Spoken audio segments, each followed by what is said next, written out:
Let's talk. DDO is great. My experience in DDO has been a long one. I started playing back in 2005, December of it, for a beta. Dad was getting into it, played on his account, made a character, had an absolute blast. A few months later, the game properly releases. And since then, I've put thousands of hours into the game. 4,000 or close to being in the past 2 years alone, not to mention from when I was 9 to about 13, 14, playing the game consistently through all of its early time. So it's been a long, long journey. Being a first real game that I got into and was a part of the wider community. My dad, once again, really enjoyed it. Spent a lot of time playing together. He found a group of people, a nice guild, the New Outriders, to join, and I followed suit. Being a kid, just being like, yeah, I'm just enjoying going where things are going with the flow.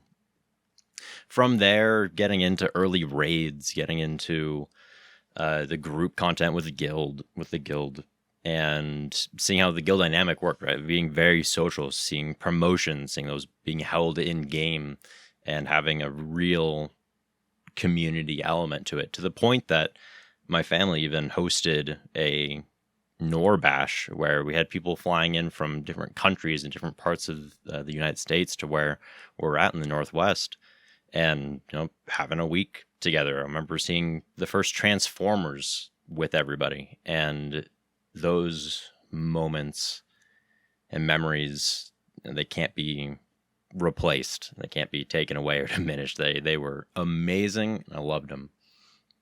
And it's a part of what keeps me coming back to DDO and MMOs in general, where the sense of community is always so strong, and being able to build my own community around that, being able to be such a prominent part in the way I interact with the game and not just sort of coasting along. And the DDO community has always been a really open and inviting one. Dungeons and Dragons in general goes back, and with that comes great maturity and great openness to helping people get into the game and figure things out and learn the facets and share in these experiences. And that's held true since day one of DDO to even now. The helpfulness of the entire community and how tight everyone is, and you have that server identity, because DDO hasn't gone with like a multi-realm or multi-server crossover or anything. And so there is strong server identity, and you have each server having their own metas and focuses and groups, which is, and it has its great benefits. Not to mention everyone plays the game, and it's all built on the core systems and the skeleton of DDO.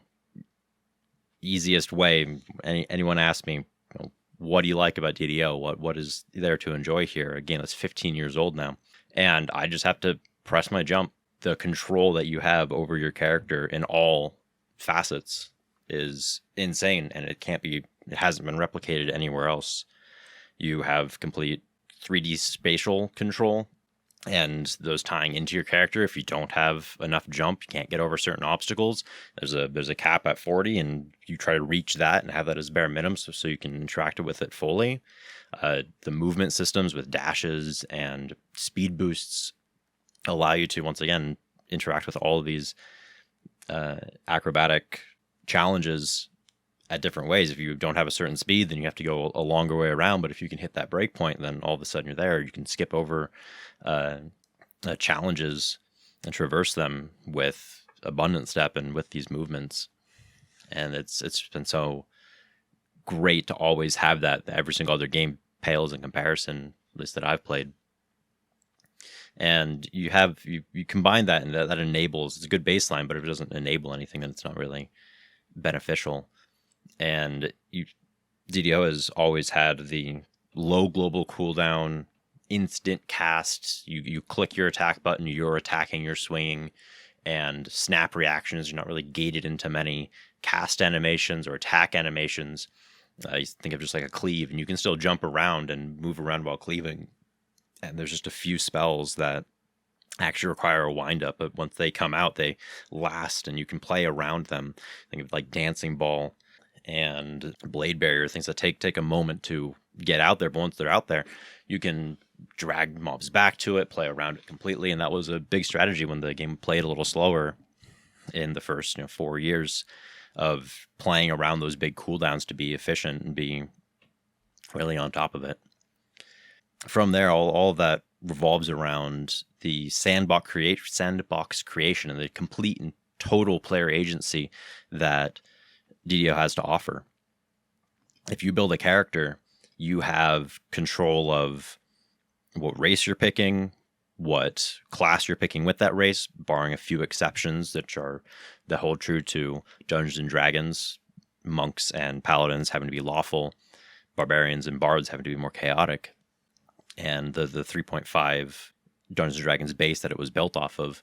So barring a few things, you have a ton of control over the race, class, what multi-classes you're going into, a cap of 3, and that is just good game design, not to have things be super, super crazy, but having some cap there. And then you choose your feats, and then your in class enhancements and how you manage your action points. And then from there you get into epics, and you have your epic destinies, and then you have your max gearing and the gearing along the way. All of that has so much in the palm of your hand, allows you to really enjoy and feel like you're building something, and everyone prioritizes and build things differently. It's not there's no simple rotation to follow. It's like, okay, one person prioritizes having a splash of favored soul in their build to get trance for insightful damage and tactical DCs. The other person wants barbarian or paladin to go up to the max trees to get ascendancy or bonus crit multi, and you just have so much available. And DDO's system of reincarnation really supports that, where you're not bound to one specific build, and you don't have to build up a bunch of characters to try out different things. You're able to pretty seamlessly go from build to build to build and experience that character in all aspects of the game. And you go up to max level and you focus on some raiding, you try to get your gear, round out the build to the point that you like it. And then while you're doing that, you're like, oh, I'm seeing this other build that looks really cool. I want to give that a go. And then you make your own variation of it. And you ask questions, which goes back to the community being so helpful and open. And a lot of people answer those openly and freely. And it's something that a lot of other games really lack, though. The only one that I can draw a direct comparison to is like Path of Exile and the ARPG genre, where it's a little bit more tree based and it's more expansive and you have tons of options available to you. But be seen in an MMO is very, very rare. There's not a ton of that available on this scale, where you have so many options. You think of World of Warcraft and their talent system of, every few levels you get to choose between 3 abilities or passives and actives, and it's like 10 in total. That dwarfs, like, you do that alone in feats, and instead of choosing between 3, you have like 30 that you can actively choose, and it'll dictate where you're going and where you're focusing on your build. A dwarven axe? What the fuck? Oh, it's a mimic! It's a mimic! We have fucking mimics! Enough talk! Heal, enough talk! I can't roll, I'm sticking! Help, I'm dead! Another thing I've joined a ridiculous amount, and that came out of nowhere, was hardcore. And being able to replay that old content in a pseudo wipe, where you have a fresh character and you have none of the things that you've gathered and farmed for the past 15 years. It's a completely fresh server. Nobody has that. Everyone's on an equal playing field right at the start.